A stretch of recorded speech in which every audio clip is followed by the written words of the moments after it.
Greetings, everybody. This is the TCSA video update on what happened this week at the General Assembly. This is the week of March the 6th through March the 9th. The week started off Monday. We're just going to jump right into it because a lot of things happened.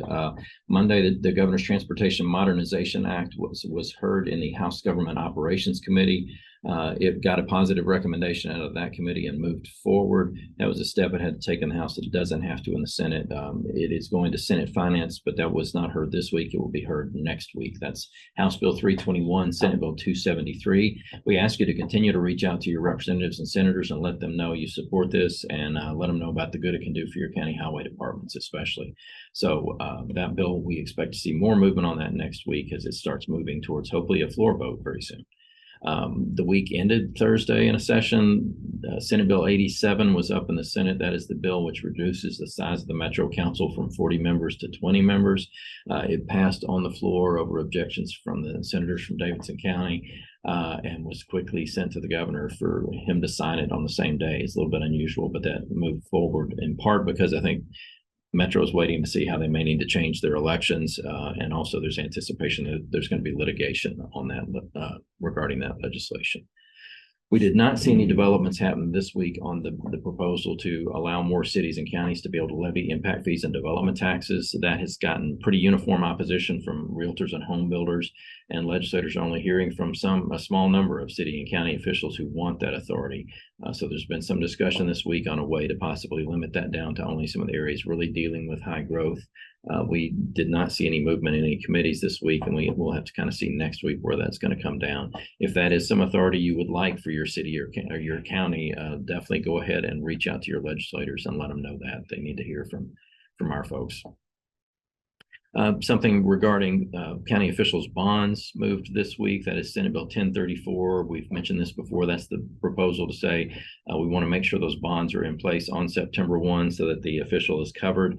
So it kind of takes a step out of the process where the bond doesn't have to be presented to the county commission and voted on by the county commission before it becomes effective. The county commission still has the authority to request and require a higher bond amount if they want to, but this takes out that just sort of approval process so that we don't have to wait 2 or 3 weeks for the first county commission meeting to get those bonds approved after September 1. In criminal justice, there were some developments this week about ankle bracelets and monitoring devices. One bill is based on a task force that happened last year regarding the Electronic Monitoring Indigency Fund.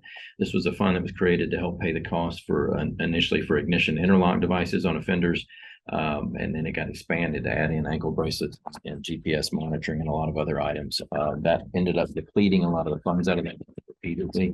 So what this proposal is doing is dividing that up into 2 different accounts, also providing some more oversight and direction for the judges who need to make determinations of who's truly indigent to be able to draw the funds out of that, so that if the individual has the money themselves to pay for those devices, they would be paying for it. But if someone's truly indigent, these funds would still be available. So we'll give you more information on that as the bill moves forward.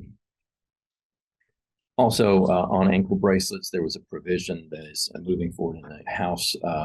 It's House Bill 452. That's to say that whenever a prisoner is released on work release, that they have to wear a monitoring device. This would not apply in cases where it's like a sheriff's deputy's taking out a work crew to pick up litter and things like that. If they are supervised by law enforcement, it doesn't apply. But if they are going out to do work release with a private employer, they would need to have an ankle bracelet on. A number of things happened regarding education. A bill we mentioned last week. This is the bill that House Bill 1214. It's sponsored by Speaker Sexton. It's been carried by House Education Chairman White in the House. It would create 2 new types of charter schools, or proposes to do that. These would be charter schools for either homeschool students or for boarding schools that would be able to house students, particularly students who are at risk. The bill came out of subcommittee last week in the House with very little discussion. It had a lot of discussion and questions in the full committee this week, and they did not end up voting on that. They postponed the vote and adjourned the committee before they brought the bill to a vote. I had a meeting myself with Chairman White this week to try to get clarity on how local funds are involved in that, so that we raised a number of questions with him that he was trying to find the answers to. There were questions in committee also about if homeschool students are only receiving 3 days a week instruction, do they get the full TISA funding for like a student who's full-time enrolled in a public school system, or just a prorated version? So there was an answer to that question, but they're continuing to look at that legislation. We'll keep you updated on what's happening there. In House subcommittee, there was a bill that moved forward about teacher salaries. This was something we heard proposed last year. It is coming from the administration. And the thought would be that for the next few years, the General Assembly would put $125 million into TISA and would earmark that for teacher salaries. But in correlation with that, they want to take the state minimum salary schedule, which mandates the base amount teachers have to be paid, and move that to $42,000 for the 23-24 school year, then to $44,500, then to $47,000, and then to $50,000. This is under the understanding that the legislature would continue to put $125 million a year in and earmark it for that. The fiscal analysis on the bill is showing that most school systems would be able to pay for the cost of those increases based on the additional funds they're receiving from TISA. They do indicate, and I've requested to get a list of who these districts are, but they do indicate that there are 5 districts in fiscal year 25-26 that would have to raise local funds, and 8 districts in 26-27 to meet those mandatory increases. But the administration is bringing this bill to put in place the governor's goal to get the minimum salary schedule for teachers up to $50,000 for the base entry level position by the 26-27 school year. There was a bill, House Bill 959, moved out of a subcommittee to the full education committee in the House. It has not been heard yet in the Senate. It was deferred this week. It's Senate Bill 973 in the Senate. This bill says that when a school system has space available within a school building, they have to make that available for non-resident students to enroll. Raises some concerns from some counties we've heard back, particularly growth counties, that if they're building new school buildings to try to accommodate the growth in their student body, they don't want to immediately have to turn around and start opening up any available space to non-resident students and bring them into the system when they're trying to build to accommodate the growth within their own county. So we'll keep you informed on what happens with that bill. It was on the calendar in Senate Education, but deferred, but it did move out of the subcommittee in the House this week. Some things regarding property and planning. There's a bill, House Bill 1209, we're watching very closely. We were hearing it's a caption bill that was going to receive an amendment to possibly cap or put some restrictions on property tax. We never saw the amendment this week, and the bill was deferred for a week. We don't know if they're going to bring that next week or not, but we're watching it closely. A bill, House Bill 28, regarding annexations, moved in the Property and Planning Subcommittee in the House. It's moving to the full committee to continue discussions there. The proponent of the bill's sponsor is saying that he wants to do away with the growth boundaries and the growth law that was passed back in 1998, eliminate all those boundaries, but give the county more say and involvement in decisions about municipal annexation and other areas. He added an amendment to bring in some additional sections to address extraterritorial planning and zoning. We're looking closely at that. We don't know that there's actually any provisions in it right now that would allow the county commission a say in annexation. We want to make sure that's clear if this moves forward with the repeal of the growth boundaries. But that bill, I said, moved out of the subcommittee this week to full committee. That's House Bill 28. A couple of other things I'll hit real quick.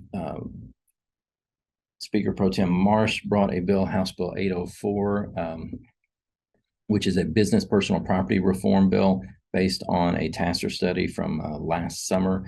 The idea is that businesses have to file these detailed inventories of their business personal property and then pay taxes to the assessor, especially for small businesses. That can be very burdensome as they have to fill out these detailed forms about all the equipment and materials, all that they have, that may end up only paying a nominal $10, $15, $20 property tax bill. So this would create some categories where the owners of the businesses could certify that I've got less than $2,000 in equipment or less than $10,000 in equipment, hit that checkbox, pay the base amount for that, and not have to do all the detailed filing. This could also potentially relieve some of the work in the assessor's office as well as they're trying to review those and audit them to make sure that they're correct. A bill, House Bill 346, of interest to a lot of county officials. This was a bill that would do away with the mandatory pay raises for county officials. That bill has been up in the legislature several years in a row, generally runs into problem in committees, and that was the case again this year. It failed in the subcommittee this week and is off notice for the rest of the year. So it's an update on a lot of different things out there. We'll have some more material for you in the the email newsletter this week. Also looking forward, we're working hard on the schedule for the legislative conference in May that will be up in Gatlinburg. So we've got a lot of exciting ideas about speakers for that we'll be getting out to you shortly. So look for that soon in your email inbox. And otherwise, have a great weekend.